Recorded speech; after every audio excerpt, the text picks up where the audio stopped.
So out of everyone in the room, how many were born after 1996? That's a good number of us. Sorry for the old people here. So me, myself, I was born in 1997, which makes me a part of Generation Z. As a part of Generation Z, my peers and I were one of the first groups to grow up with social media. I remember the rise of MySpace when everyone learned how to code. I remember the rise of Facebook in middle school. And as a teenager, I remember starting Facebook and Instagram. Because I have grown up with it, it's become a part of my life. I use it almost daily now. So what I usually use it for is just to talk about music with my friends or socio-political commentary. Or the most common thing is memes. But you know, there's a lot of negative stuff that can come with it. It can be exhausting sometimes, and people can be mean-spirited. But the year of 2016 on social media is one that left a mark on me that I'll never forget. I was 18 years old. I had just graduated high school. I was very, very excited to start the journey of college and being away from my mom's gaze. Sorry, Mom. But I was really excited, and there was so much in the world to see. But in July of 2016, something changed. The murders of Alton Sterling and Philando Castile by police brutality happened. Alton Sterling was killed on July 5th. Philando Castile was killed on July 6th, one day after each other. The videos were everywhere. They were inescapable. And because of the auto feature on most social media sites, there was no avoiding them. I felt distraught. I felt exhausted. I felt hurt and enraged. Why do I have to keep on seeing my people get killed? Is this the world I'm supposed to go out to as a young Black woman?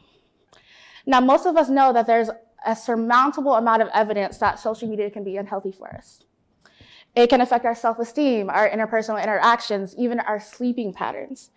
But how we engage in social media content, whether from reputable news sites or eyewitness accounts, can actually be psychologically traumatizing. My inquiry was on how this psychological trauma impacts the Black community and when we are forced to engage with content that shows violence against us. Trauma porn is defined by Alan Meek, the professor of English and Media Studies at Massey University, as to partake in a fascination of voyeuristic pleasure of traumatic images.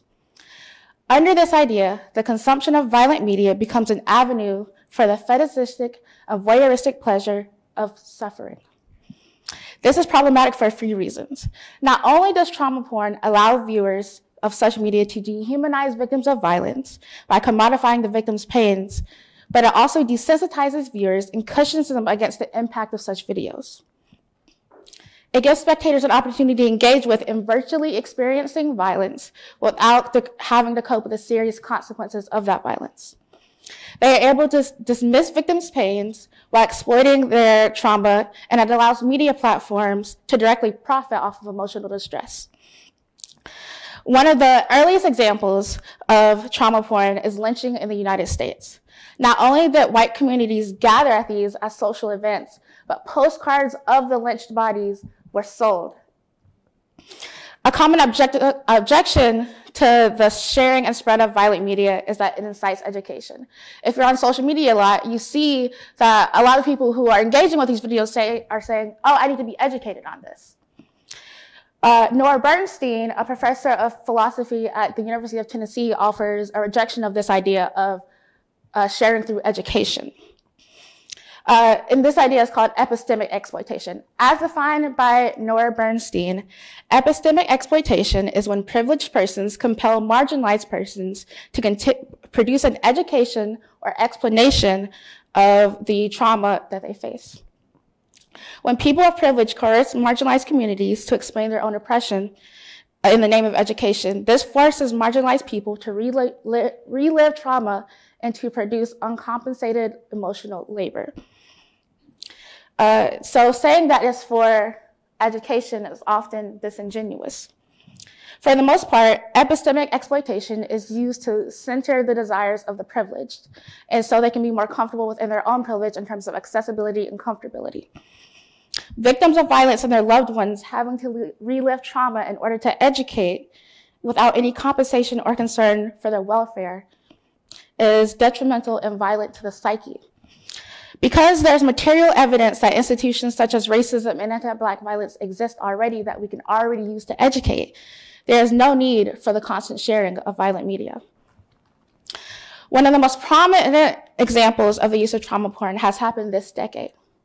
The Black Lives Matter movement is an ongoing movement in a protest against police brutality and systemic racism. It reached one of its most prominent peaks when there was a stream of violent videos being shared throughout the media.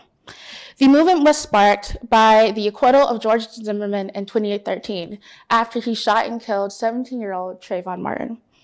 Within the past few years, the movement has brought to light the murders of several Black men and boys, including Eric Garner, Mike Brown, Tamir Rice, and among others. The most saddening and frustrating part of this is that almost all of these murders had videos.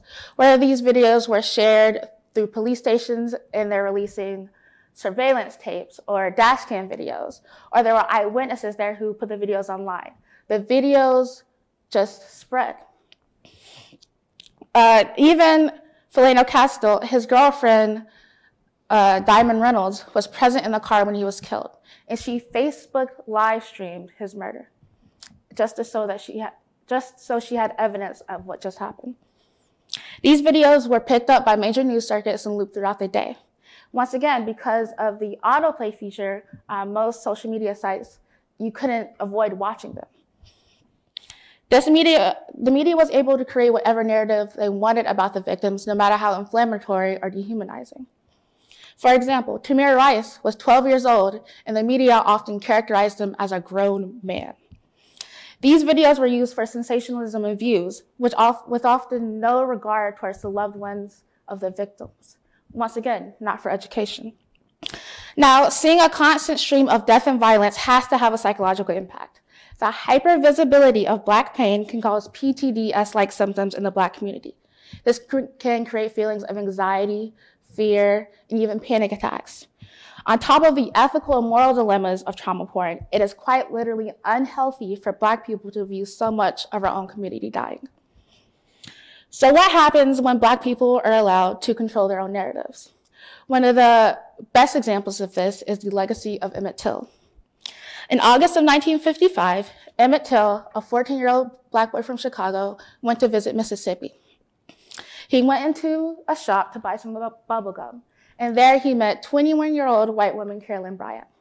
It was rumored that Emmett had flirted with Carolyn, and she relayed these events to her husband, Roy Bryant. Later that night, Roy and his half-brother went out and brutally mutilated and murdered Emmett.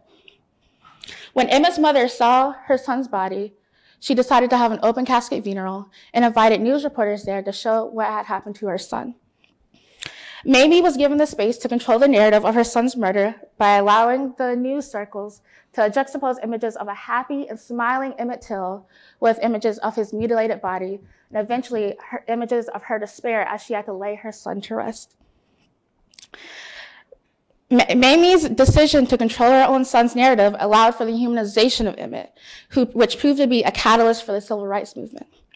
The impact of her narrative is still felt today, especially in the light that Carolyn admitted to lying about Emmett ever touching her. Now, as I mentioned previously, the hypervisibility of Black violence against Black people has a damaging impact on the Black psyche. However, as many members of marginalized communities will tell you, along with marginalization comes the dilemma of both hypervisibility and invisibility.